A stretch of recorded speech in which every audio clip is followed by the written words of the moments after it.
Good morning, dear Gropers. Welcome to ShowBitch's Nether regions, where we go shoulder deep, groping around the dark vaults for you, seeking those hidden gems you may have missed among the repeats and tripe because of poor promotion, or maybe it clashed with your scrapbooking glass. Today we should be doing New Amsterdam, but due to a few minor technical difficulties, we'll be doing that another week. For now though, we're doing Hunters. Hunters is a 2016 show in which the disappearance of a decorated FBI agent's wife leads him to a secret government unit assembled to hunt a group of ruthless terrorists. Shadowy figures who may or may not be from this world. Well, that's what IMDb put it as anyway. Whilst it does focus upon the decorated FBI agent, it does also focus on a lot of the other characters and their backstories too. What makes it special? Well, for a start, the terrorists are not human. They appear to be quite sensitive to certain frequencies of sound as well, using clicking sound for their native tongue, which, after you've finished watching this, if you go back to the very start and listen to the audio snippet, that clicking you hear there, that's the clicking sound that they make, which not only does it operate as an audio with the clicking, it also operates on kind of creating sound vibrationally imagey type things in the mind's eye. So whilst the Hunters are obviously alien of sorts, not all hunters are human looking. Some look very, very different. And you've got all manner of in-betweens, such as the Quins. The Quins look human, but they've got kind of a line down the face and a stomach that kind of goes, "Bah." Well, I call it stomach. It's not actually their stomach.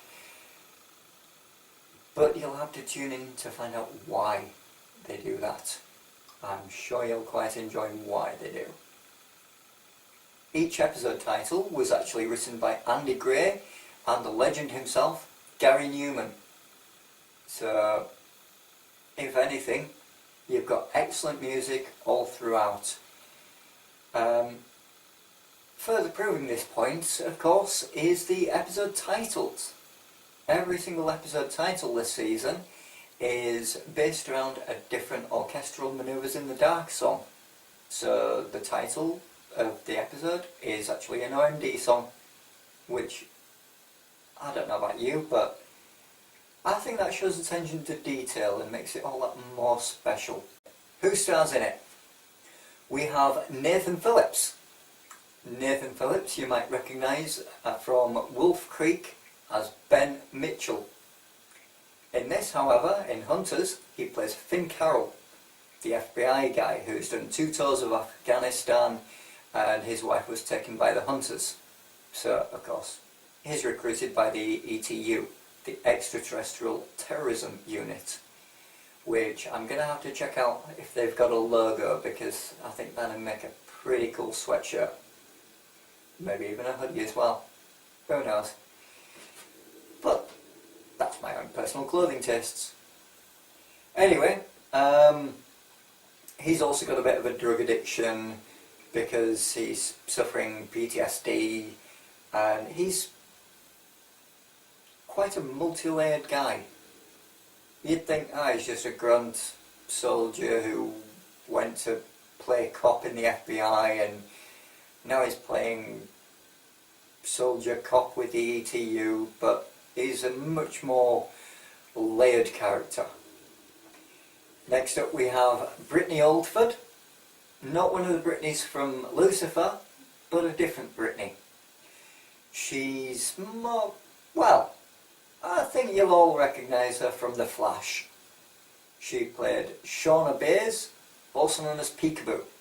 Yep, you know the teleportation woman who took her boyfriend from the prison cell and escaped, and they went on a whole let's go steal stuffs. Yep, that is her. She's also in the Flash miniseries webisode things, which is based solely around her. In Hunters, however, she plays Alison Reagan. Reagan is working for the ETU, of course, but with a little twist. Gives you a bit of an insider knowledge into the Hunters because she is a hunter herself. So you get to find out even what parts are their motives, what drives them, what fuels them, what's at their very core. Is it money? Is it power? Is it world domination? Or is it just a hunger? You'll have to watch to find out. Next up we have Mark Coles-Smith, whom he's not really a well-known actor per se, but he's got quite a few under his belt, such as Hard Rock Medical, in which he played Gary Fraser.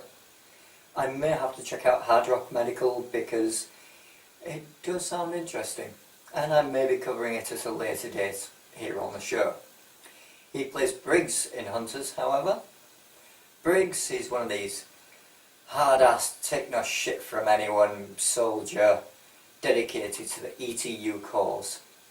But I suspect as the show develops, you will see more of a heart to him. But that's just my theory on that.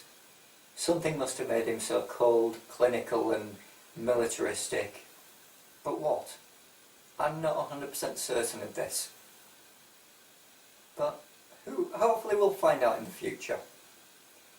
And the last one I'm listing here as part of the main cast, but IMDb don't consider him main cast. I do, however, because it's none other than Julian McMahon. Yep, Cole Turner from Charmed, Victor Von Doom from the original 2 Fantastic Four movies, he's from Nip and Tuck. He is what I consider to be an A-lister, and he spares no expense in being a badass in this. In Hunters, he plays Hunter number 7.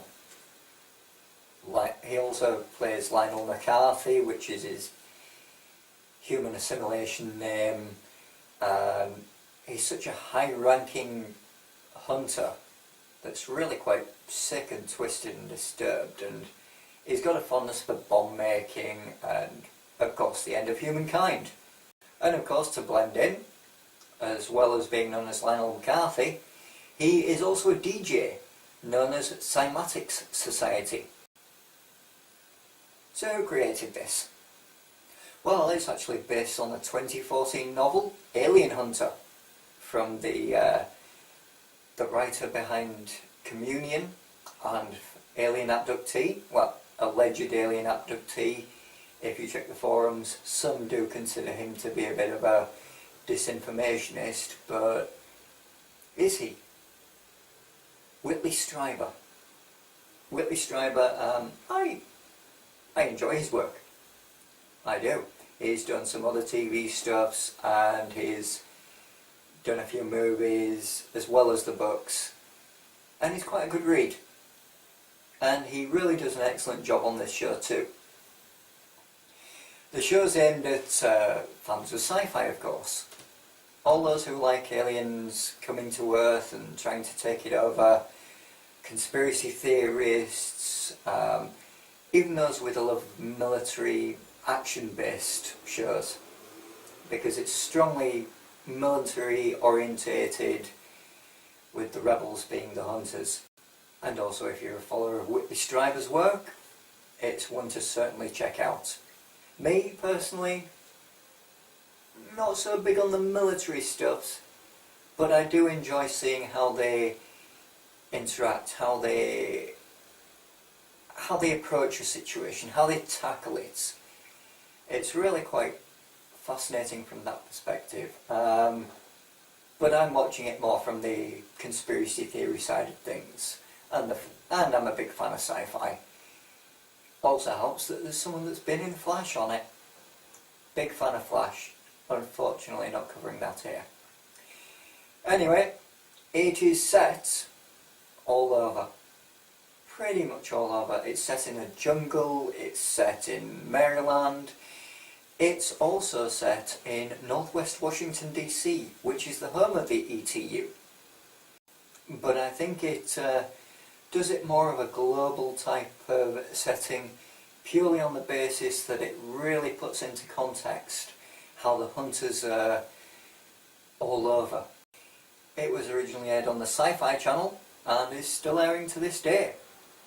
It's set in present day, which makes things a hell of a lot easier for set building and casting and wardrobe department.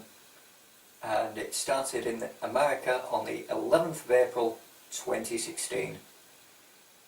Find out all the information you can from sci-fi.com, where they've got lots of video clips, they've got interviews, they've got the whole shebang. Everything you could possibly want to know and more, including a lot of in-depth stuff. Why should you watch it though? Well, it's the fascinating concept of aliens are amongst us. How they integrate with society, how they try and take over society. It's got the weaponry. It's... Instead of going down the laser gun route, they've gone down the rather surprising route of going down sonics. So their guns are essentially sonic wave based. So taking the air around them and creating a pulse that, with the hunters, can literally explode their heads. With humans, it'll knock you on your ass. Simple as. But the ETU weapons are actually a derivative of hunter technology. They've taken it, they've back-engineered it, and they have weapons that actually work on the hunters. Because bullets they don't bounce off, but they don't cause that much damage either. How did it become a hidden gem though? Well, despite the trailer showing it at various Comic-Cons, the publicity needs a lot more work really. I'd have thought it'd been more well known by now, but unfortunately it isn't. That's why it's such a hidden gem that you really, really, really should check out. So as a quick recap, it is Hunters, 2016, 13 episodes, 1 season, still on its debut run. And it stars Nathan Phillips, Brittany Oldford, Mark Cole Smith and Julian McMahon. Well, that's it for today. Please go to stoffelpresents.wix.com/home if you want to find out more about Stoffel Presents, about ShowBitch's Nether regions or any of its other shows. Via there you can access all the social media such as Twitter, Facebook, etc, etc, etc. There's also a link there to Patreon, which if you click that link it will guide you to the Patreon website, where if you think our set needs a bit of work, if you want to donate to improve the sets, improve the equipment, go on Patreon and help us out. Make the show bigger, make the show better, longer lasting, and because you're really, really nice and you like us. Thank you very much for listening. Thank you for watching. Be sure to comment, tell us what you thought of the show, tell us what you thought of Hunters, or any of the other shows we've done. Tell us what you think we should do next. Should we be doing the Dresden Files? Should we be doing American Gothic? The old American Gothic, not the new one that's coming out soon. Should we really be digging out and doing alphas? Or Doll's House, 4400, or something I've not mentioned? If you think it should be mentioned and should be covered, let us know in the comments. Thank you very much. Have a wonderful weekend and keep watching the skies.